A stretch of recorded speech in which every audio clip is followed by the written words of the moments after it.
من أشهر الأعطال اللي بتيجي في هاتف ايفون 13 برو ماكس إن الشاشة فجأة تبقى لونها أخضر أو أحيانا تبقى أبيض بالكامل. لو الشاشة بقت أخضر من غير ما الموبايل يقع ويدخل عليه مية فده عيب مشهور جدا في شاشات الموديل ده. لكن طبعا لو الشاشة بقت لونها أبيض بالكامل فده بيبقى في الأغلب بسبب إن في مية أو سائل دخل جوه الجهاز. وطبعا ناس كتير جدا بتفكر على طول في حل واحد وهو إنك تغير الشاشة.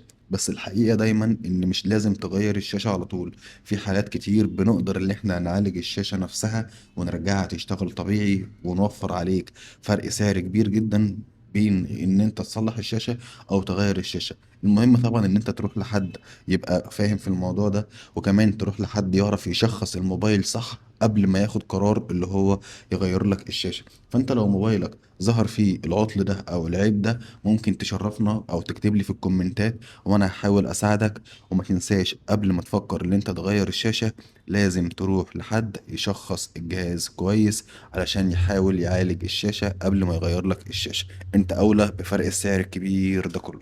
مع السلامة.